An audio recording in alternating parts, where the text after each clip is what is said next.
Ke informasi lainnya, pemirsa, dukungan terhadap Presiden ke-7 Republik Indonesia Joko Widodo terus mengalir di tengah gugatan dugaan ijazah palsu yang tengah bergulir di Pengadilan Negeri Solo. Sejumlah teman seangkatan Jokowi di SMA Negeri 6 Solo mendatangi kediaman Jokowi di Kelurahan Sumber, Kota Solo, hendak mengajukan gugatan intervensi terkait dengan polemik ijazah SMA 6 Solo.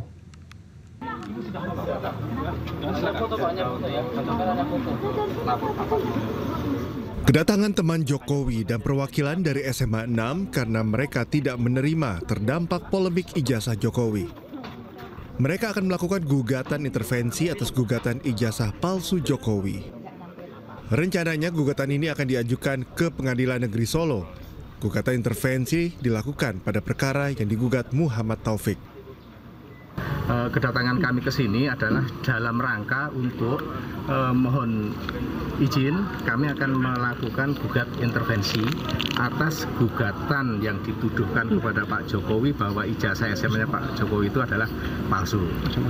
Tentunya kami ini sebagai dulunya adalah alumni atau siswa, kami ini juga punya produk ijazah SMA 6 yang sama dengan yang dimiliki oleh teman-teman yang pada saat itu lulus di tahun 1980.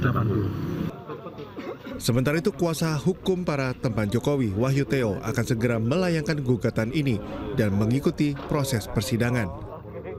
Jadi di gugatan intervensi itu kepentingan kami menjaga marwah SMA 6, menjaga marwah alumni teman-teman SMA 6, dan kami mengajukan gugatan selaku pihak yang juga merasa kepentingannya dirugikan dengan ada gugatan. Para teman sekolah Jokowi ini merasa terpanggil, terutama untuk menjaga marwah serta kehormatan dunia pendidikan. Dari Solo, Jawa Tengah, Septiantoro, iNews melaporkan. Sementara itu, ahli digital yang juga terlapor dalam kasus dugaan ijazah palsu Jokowi meminta agar gelar perkara khusus secara terbuka. Selain itu, Roy Suryo juga akan melaporkan penyidik Barreskrim Polri ke Kompolnas.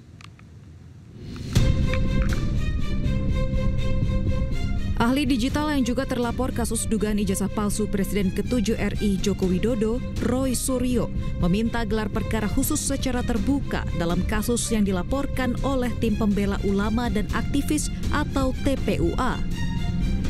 Selain itu, setelah melapor ke Komnas HAM, Roy Suryo juga berencana melaporkan penyidik Barreskrim Polri ke Komisi Kepolisian Nasional atau Kompolnas karena dinilai tidak transparan dalam menangani aduan dugaan ijazah palsu Presiden RI ke-7 Joko Widodo. Kompolnas pun menyatakan siap menerima laporan dari Roy Suryo CS. Kami mendukung semua pihak, termasuk pelaporan nanti dari TPUA kepada Kompolnas, ya, kemudian kepada pihak-pihak lain yang mungkin diperlukan. Jadi insya Allah semua ini akan membuka wacana masyarakat, membuka pengetahuan masyarakat, dan yang penting adalah kejujuran dan kenegarawanan. Itu yang paling penting untuk membongkar skandal ijazah palsu ini. Menurut Roy Suryo, ia mendukung pelaporan TPUA kepada Kompolnas agar membuka pengetahuan masyarakat agar skandal ijazah palsu bisa terbongkar. Tim Liputan iNews melaporkan. Terima kasih Anda masih di iNews Room bersama saya Camar Haenda.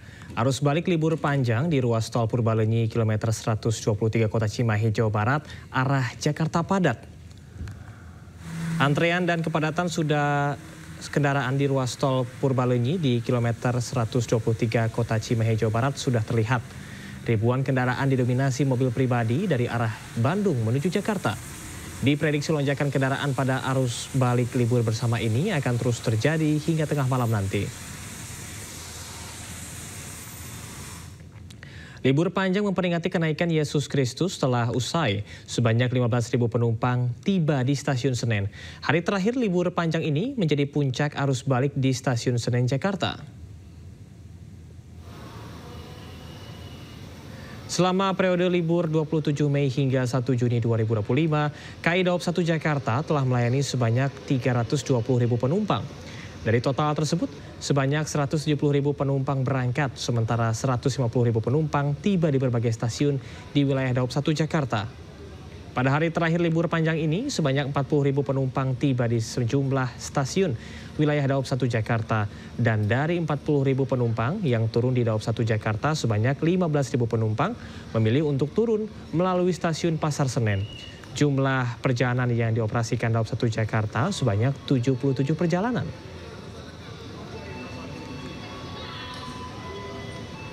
Kita ke informasi lainnya, pemirsa, Presiden Prabowo Subianto menerima utusan Perdana Menteri Inggris urusan pendidikan di kediaman Prabowo di Hambalang, Bogor, Jawa Barat. Pertemuan antara Presiden Prabowo dengan utusan Perdana Menteri Inggris urusan pendidikan, Profesor Sir Steve Smith, dan juga Duta Besar Inggris untuk Indonesia, Dominic Jerny, berlangsung hangat di momen libur panjang akhir pekan. Turut hadir pula perwakilan Russell Group, sebuah jaringan dari 24 universitas terbaik di Inggris Raya. Pertemuan membahas sejumlah langkah strategis untuk meningkatkan kemitraan antara kedua negara. Salah satunya adalah antar perguruan tinggi. Usai menjalani pemusatan latihan 5 hari di Bali, skuad Garuda menjalani sesi latihan terakhir pada Sabtu sore sebelum berpindah ke Jakarta. Latihan digelar tertutup untuk mematangkan strategi dan kekompakan permainan.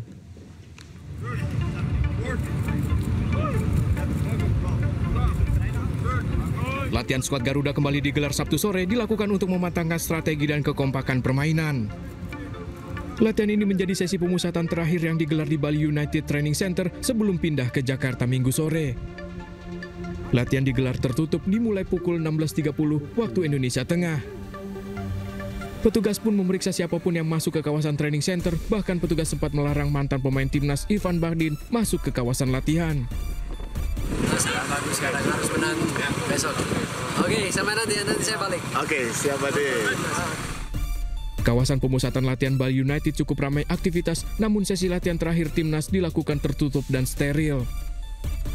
Rencananya Minggu sore besok pemain dan pelatih serta ofisial timnas Indonesia akan bertolak ke Jakarta. Dari Gianyar, Bali, Ketut Catur Kusumaningrat, iNews melaporkan.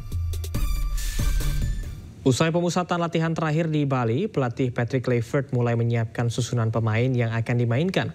Kluivert akan memilih 23 pemain yang akan masuk dalam starting 11 laga melawan Tiongkok.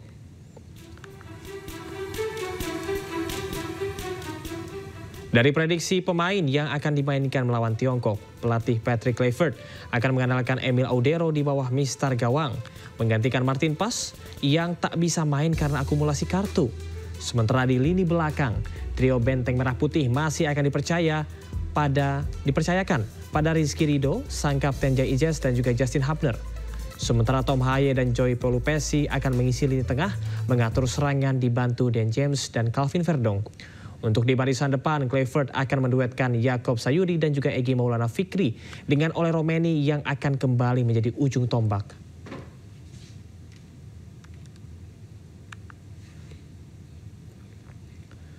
Setelah menjalani pemusatan latihan yang lebih panjang, timnas Indonesia optimis bisa menghadapi Cina dan Jepang dalam lanjutan putaran ketiga kualifikasi Piala Dunia 2026 zona Asia.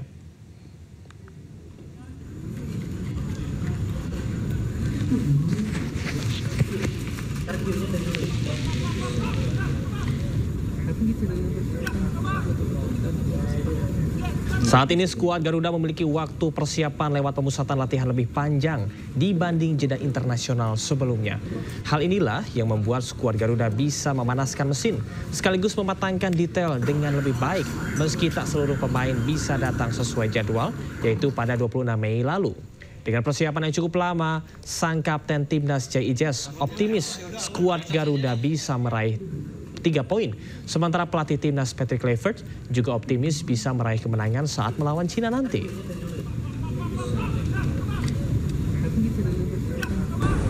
I think it's clear what we want, but we're gonna have to see what in the end how many points we get.